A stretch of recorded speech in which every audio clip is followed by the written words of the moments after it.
Bienvenidos al mercado de viviendas de los pioneros. Solo tú, un hacha, una hectárea, troncos y una oración para que el techo no se derrumbe en la primera tormenta de nieve.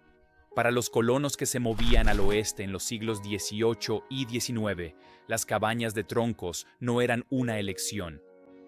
Eran la delgada línea que separaba sobrevivir al invierno de convertirse en una historia de advertencia congelada. Olvídese de las cercas blancas y las chimeneas acogedoras. Estas cabañas tenían corrientes de aire, estaban infestadas de insectos y eran tan privadas como una caja de cartón. Las familias se apiñaban dentro como ganado, esperando que los lobos que arañaban la puerta se quedaran al otro lado. Pero ¿cómo exactamente convirtieron los colonos un bosque interminable en una cápsula de supervivencia de 4 paredes? Tomemos un hacha, arruinémonos la espalda y descubramos cómo construyeron sus cabañas de troncos desde cero. Ubicación. Paso 1. Elige dónde vas a tirar todos esos troncos. Y no, los pioneros no tenían agentes inmobiliarios llamados Steve, mostrándoles propiedades rústicas con luz natural y gran valor de reventa. Tenían que internarse en la naturaleza, entrecerrar los ojos mirando el horizonte y declarar sí. Este lodazal parece un buen hogar. La ubicación en realidad importaba más que el orgullo. Necesitabas agua lo suficientemente cerca para beber, pero no tan cerca como para que las inundaciones de primavera convirtieran tu sala en un estanque de patos. El drenaje en la ladera era una ventaja. De lo contrario, tu piso se convertía en un pantano cada vez que llovía. El espacio abierto era bueno para la agricultura, pero demasiada exposición significaba que los vientos fuertes podían arrancar tu techo como un mal peluquín. Y árboles. Necesitabas árboles. Muchos de ellos. Los colonos no transportaban paredes prefabricadas en un carro de mudanzas. Cortaban sus casas directamente del bosque. Una vez que elegías tu pedazo de tierra, felicidades, ya era tuyo. Al menos hasta que otro colono, el gobierno o un grupo de nativos americanos aparecieran para recordarte que los derechos de propiedad en la frontera eran más inestables que una torre de Jenga en un terremoto. Pero por ahora era tuyo, lo que significaba que era hora de blandir ese hacha. Árboles. El primer paso, elegir tu madera. No todos los árboles eran iguales. El roble era resistente, pero lo suficientemente pesado como para aplastar tu espíritu. El pino era más liviano y fácil de cortar, pero también tenía la integridad estructural de un cartón mojado si no tenías cuidado. Nogal, genial para mangos de herramientas. Pero no ibas a construir toda una cabaña con él, a menos que quisieras morir de agotamiento primero. Los colonos normalmente usaban lo que estuviera más cerca. Porque, ¿quién quiere arrastrar un tronco de media tonelada por kilómetros de maleza cuando apenas puedes arrastrarte a ti mismo? Luego venía la parte divertida, talando los árboles. Recuerde, esto fue antes de las motosierras. Tenías 2 herramientas. Un hacha que pesaba tanto como tu hijo o una sierra transversal para 2 hombres que requería tanto cooperación como resistencia. Balancea, corta, maldice, repite. Durante horas, cada árbol tomó una eternidad. Si sobreviviste a la caída, felicidades. Acabas de ganarte un muro para el futuro. Ahora, multiplica eso por 50. Esa es aproximadamente la cantidad de troncos que se necesitaron para construir una sola cabaña. Cada uno tenía que ser despojado de su corteza, cortado a la medida y de alguna manera arrastrado de vuelta al sitio de construcción. Los colonos no tenían montacargas, tenían caballos, bueyes y de vez en cuando un hijo adolescente medio roto. Y si realmente tenías mala suerte, no tenías ninguno y te tocaba arrastrarlo tú mismo. Así es, la vida de los pioneros era básicamente una competencia interminable de hombres fuertes, con la inanición como premio por fracasar. Al final, tus manos parecían cuero crudo. Tu espalda sentía como si la hubiera reacomodado un oso. Y aún ni siquiera tenías paredes. De árbol a tronco. Así que has talado tus 50 árboles y de alguna manera has evitado quedar aplastado como una tortilla en la frontera. Ahora viene la parte que todo colono odiaba aún más. Convertir esos gigantes caídos en bloques de construcción utilizables. Primer paso. Quitar la corteza. No puedes simplemente apilar árboles crudos uno encima del otro. a menos que quieras que tu cabaña también funcione como un buffet de 5 estrellas para termitas. Los colonos tomaban cuchillos de desbaste o hachas y afeitaban la corteza de cada tronco. Quitar la corteza también evitaba la pudrición y los hongos. Segundo paso, recorte. Los troncos no se medían en pies y pulgadas exactos. Se cortaban a la longitud que pareciera adecuada, lo que normalmente significaba esquinas desiguales. La precisión no era el objetivo, la supervivencia sí lo era. Si las paredes se mantenían en pie el tiempo suficiente para mantener a los lobos fuera, eso ya era buena artesanía. Tercer paso, moverlos. Recuerda, cada uno de estos troncos pesaba varios cientos de libras. Los colonos usaban palancas, trineos rudimentarios y pura terquedad para arrastrarlos hasta el lugar de construcción. Los caballos y bueyes ayudaban, pero aún así era como intentar mover un coche estacionado con una cuerda. Si no tenías animales, bueno, para eso estaban los niños. La cimentación. No, los colonos no excavaban sótanos con bodegas de vino y salas de billar. Su cimentación era básicamente cualquier cosa que pudieran poner debajo de los troncos para evitar que la casa se hundiera en el barro. Piénsalo menos como construcción y más como un intento desesperado de mantener tu cama por encima del nivel del pantano. La opción más simple: piedras, muchas piedras. Los colonos apilaban piedras planas en las esquinas y debajo de las paredes para levantar la primera fila de troncos del suelo húmedo. Esto no era ingeniería sofisticada. Más bien, equilibrar un tronco sobre cualquier piedra que pudieras encontrar antes de que rodara y te aplastara los dedos de los pies. Si no había piedras disponibles, cavaban zanjas poco profundas o aplanaban la tierra, lo cual funcionaba bien hasta la primera tormenta, cuando el suelo de la cabaña se transformaba en un foso de lucha en el barro. Si a eso le sumas el levantamiento de escarcha en invierno, de repente tu cabaña de troncos tenía una nueva característica peculiar: paredes que se inclinaban en ángulos que harían llorar a tu profesor de geometría. Las malas cimentaciones tenían consecuencias.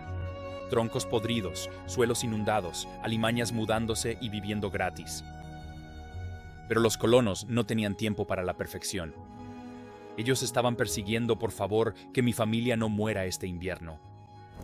Así que pusieron unas piedras, dijeron una oración y esperaron lo mejor. Levantar las paredes, aquí es donde realmente comenzaba la magia, o la locura. Tienes tu pila de troncos pelados. Tienes tu cimiento desnivelado. Y ahora es momento de convertir ese caos en paredes. Los colonos apilaban los troncos uno encima del otro, pero no podías simplemente dejarlos caer como leña. Cada tronco tenía que ser entallado en los extremos para que se trabaran entre sí en las esquinas. Ese entallado era la carpintería de frontera en su máxima expresión. Había diferentes estilos: entalladuras de silla, en V, de cola de Milano. Suena elegante, ¿verdad? En la práctica, significaba golpear los extremos con el hacha hasta que los troncos encajaran lo suficiente como para no rodar en medio de la noche. Las primeras filas eran fáciles. A la altura de la cintura, ningún problema. Pero a medida que las paredes subían, cada nuevo tronco pesaba cientos de libras y tenía que ser levantado hasta su lugar. Sin grúas, sin poleas, solo fuerza bruta, vecinos y tal vez un tío medio borracho gritando instrucciones desde el suelo. Era trabajo en equipo, estilo de la frontera: gruñir, levantar, maldecir, repetir. ¿Las paredes quedaban perfectamente alineadas? Absolutamente no. Estas cabañas se inclinaban, tenían huecos y a veces parecían diseñadas por un niño con los ojos vendados. Después de todo, nadie las evaluaba por su estética. La meta era sobrevivir, no la simetría. Puertas y ventanas. A estas alturas ya tenías 4 paredes. Habías construido una enorme caja de madera. Pero a menos que planeases entrar por un agujero de humo como un mapache, necesitabas una puerta. Y tal vez, si te sentías elegante, 1 o 2 ventanas. Las puertas solían ser el primer artículo de lujo. Los colonos las armaban con tablones toscamente labrados, sujetas con clavijas de madera o, si eran lo suficientemente ricos, clavos de hierro. ¿Bisagras? a veces hechas por un herrero, pero a menudo eran simples pivotes de madera toscos que chirriaban tan fuerte que no necesitabas perro guardián. Tu puerta anunciaba a cada visitante, te gustara o no. La privacidad no existía. Una ráfaga de viento podía abrirla y si no estaba bien ajustada, dejaba suficientes huecos para que una familia de mapaches entrara a medianoche. Las ventanas eran más complicadas. El vidrio era caro y raro en la frontera. Si lo tenías, lo cuidabas como un tesoro. Más a menudo, los colonos usaban papel engrasado, pieles de animales estiradas o simplemente nada. ¿El resultado? O vivías en una cueva sombría, o te congelabas todo el invierno, porque tu ventana era básicamente una solapa que dejaba pasar el aire. Muchas cabañas prescindían de ventanas por completo, porque cada agujero en la pared era solo otra forma de que se escapara el calor y entraran los insectos. Así que cuando imagines una acogedora cabaña de troncos con la luz del sol entrando por paneles de vidrio transparente, olvídalo. La realidad era sentarse en la oscuridad, forzando la vista a la luz del fuego, mientras escuchabas el viento silbar por cada rendija de la madera. El techo. Si las paredes eran agotadoras, el techo era demoledor para el alma. Sin uno, tu cabaña de troncos era solo una caja que recogía la lluvia, como una bañera de madera. Los colonos sabían que un techo con goteras significaba miseria. Ropa de cama mojada, niños enfermos y mañanas heladas cuando se formaban carámbanos sobre tu cara. Así que el techo no era solo decoración, era cuestión de supervivencia. Había dos opciones principales. El método rápido y sucio era colocar corteza, ramas o césped sobre los postes. Rápido, barato y garantizado. A colapsar bajo la primera nevada fuerte. El enfoque más resistente eran las tejas, partidas a mano de los troncos, usando una cuña y un mazo.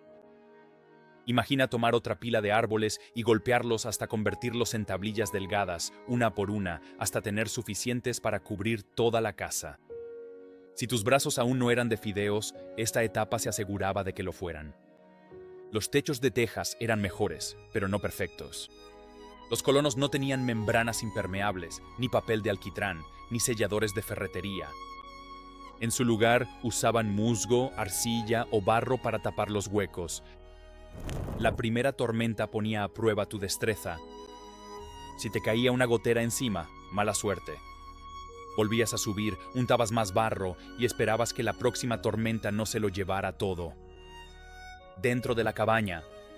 Entra en una cabaña de troncos de pioneros y prepárate para bajar tus expectativas. Olvídate de suelos de madera pulida, alfombras acogedoras o incluso de un techo medio recto. Lo que tenías en cambio era una caja oscura y llena de humo que olía a madera húmeda, sudor y ganado. Bienvenido a casa. ¿El suelo? 9 de cada 10 veces era simplemente tierra compactada. Si tenías suerte, podías conseguir tablones toscamente cortados colocados sobre vigas. De cualquier manera, los roedores se instalaban sin costo alguno y la alfombra generalmente era una capa de heno, tierra y estofado derramado.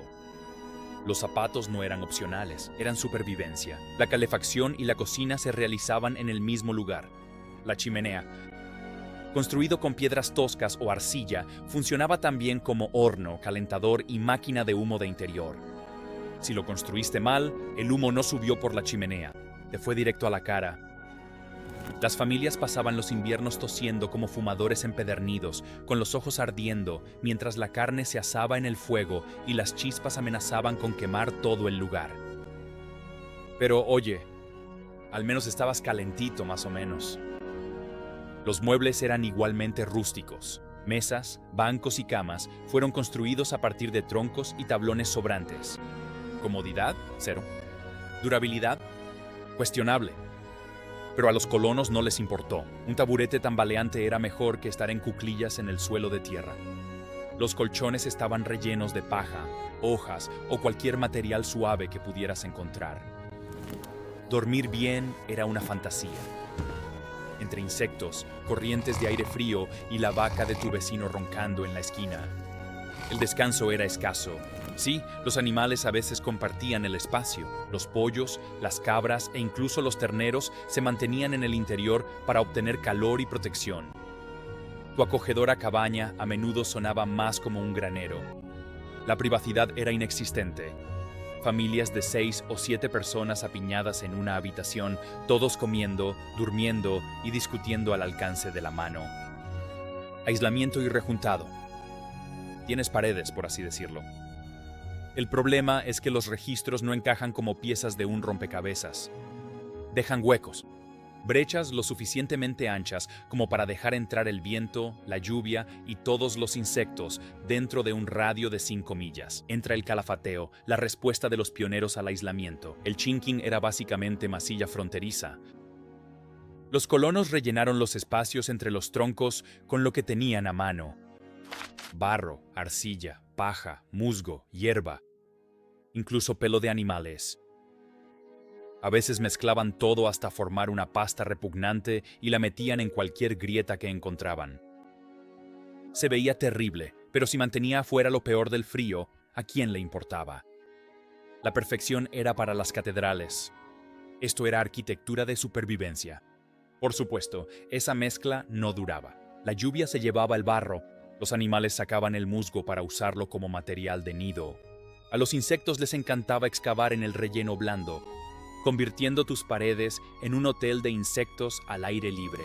Imagina acostarte en la cama por la noche y escuchar escarabajos masticando el aislamiento a centímetros de tu oído. Encantador, ¿verdad? Aún así, un mal relleno era mejor que no tener ninguno. Sin él, la cabaña se convertía en un túnel de viento en invierno. Con él, al menos tenías una oportunidad de mantener la temperatura por encima de la de una cámara frigorífica. Los colonos a menudo tenían que repetir el proceso cada temporada, parcheando con barro nuevo los agujeros viejos. Era un mantenimiento interminable, del tipo que te hacía preguntarte si la madre naturaleza tenía algo personal en tu contra. Comunidad y realidad. Si crees que una sola familia podía talar 50 árboles, despojarlos, transportarlos, entallarlos, apilarlos, techarlos y terminarlos completamente sola, has estado bebiendo demasiado whisky de la frontera. La verdad es que la construcción de cabañas de troncos rara vez era un proyecto en solitario. Era un evento comunitario, una mezcla caótica de trabajo en equipo, gruñidos y algún que otro accidente que involucraba los dedos de los pies de alguien. Los vecinos se reunían para lo que se llamaba una levantada de casa. Todos colaboraban. Los hombres blandían hachas. Las mujeres cocinaban para los trabajadores. Los niños traían agua y, en su mayoría, solo estorbaban. Era menos un proyecto de construcción y más una fiesta obligatoria, donde el entretenimiento consistía en levantar cosas pesadas. Aún así, el trabajo se hacía. Un grupo de colonos decididos podía levantar las paredes y el techo de una cabaña básica en solo unos días, algo que a una sola familia le habría tomado semanas o meses. Estas levantadas no solo tenían que ver con la eficiencia, sino con la supervivencia. En la frontera nadie lo lograba solo. Construir una cabaña no era simplemente levantar un refugio. Era la prueba de que pertenecías a una comunidad que te respaldaba. Hoy en día, podrías pedirle una taza de azúcar a tu vecino. En aquel entonces, pedías prestados sus músculos y esperabas que no te dejaran caer un tronco encima. Y cuando todo estaba listo, cuando la última teja estaba en su lugar, el barro tapaba las grietas y la puerta realmente colgaba sin caerse. Todos celebraban. Comida, risas, a veces música. No era glamoroso, pero era lo más parecido a una fiesta de inauguración de casa que tenían los pioneros. Excepto que, en lugar de velas y vino, los regalos solían ser herramientas, clavos o quizá una hogaza de pan. La vida después de la construcción. Una vez que la cabaña estaba en pie, comenzaba el verdadero trabajo. Una casa de troncos terminada no significaba comodidad. Simplemente significaba que una familia tenía una estructura lo suficientemente resistente para enfrentar las estaciones. La mayoría de las cabañas construidas por los primeros colonos medían entre 12 por 14 y 16 por 20 pies, apenas lo suficiente para el tamaño de un dormitorio moderno. Una sola habitación servía para todo: cocinar, comer, dormir y almacenar. Los techos eran bajos para conservar el calor y la única luz provenía de la puerta abierta o del fuego. Las familias pioneras aprendieron a adaptar el diseño a las condiciones locales. En la región de los Apalaches, densamente boscosa, los troncos eran abundantes, y las cabañas eran comunes desde la década de 1770 en adelante. Más al oeste, en las grandes llanuras, los árboles eran escasos. Allí, los colonos a menudo construían sodis, casas hechas de césped cortado, apilado como ladrillos, hasta que se pudiera importar madera. En las regiones montañosas, las cabañas a veces incluían un altillo al que se accedía por una escalera, lo que ofrecía un poco de privacidad y mantenía las áreas de descanso más cálidas en invierno. Las chimeneas también variaban según la región. Los primeros colonos en el este a menudo construían chimeneas de piedra, mientras que quienes no tenían acceso a la piedra usaban chimeneas de barro o de cut and clay, hechas con palos recubiertos de lodo. Estas estructuras temporales eran altamente inflamables y a menudo necesitaban ser reconstruidas después de una fuerte helada o un incendio en la chimenea. A medida que los asentamientos crecían y aparecían los aserraderos, muchas familias reemplazaron sus primeras cabañas por casas más grandes de troncos labrados o de armazón, marcando la transición de la vida fronteriza al asentamiento permanente. El mantenimiento diario era constante. Los pisos de tierra debían ser barridos y apisonados nuevamente. Los techos necesitaban ser recubiertos con barro después de las tormentas, y el relleno de las juntas requería ser parchado varias veces al año. La supervivencia completa de una familia dependía de la integridad de esa estructura. En zonas con fuertes nevadas, el peso podía colapsar un techo mal construido. En climas húmedos, la podredumbre y los insectos destruían rápidamente los troncos sin tratar. Para combatir esto, los colonos a veces quemaban ligeramente las superficies exteriores de los troncos antes de construir, un método conocido como chamuscado que ayudaba a resistir la descomposición. A pesar de las dificultades, la cabaña de troncos se convirtió en un símbolo perdurable de Estados Unidos. Representaba perseverancia, ingenio y autosuficiencia. Desde la cabaña de Daniel Boone en Kentucky hasta el humilde lugar de nacimiento de Abraham Lincoln en Kentucky y luego en Illinois, la estructura llegó a simbolizar la sencillez democrática y el espíritu pionero. A mediados del siglo XIX, incluso cuando las ciudades se expandieron y las casas de estructura de madera se convirtieron en la norma, la cabaña de troncos perduró en la memoria popular como símbolo de orígenes humildes e independencia ganada con esfuerzo, un recordatorio de que casi toda frontera comenzó con poco más que un hacha, algunos árboles y pura determinación.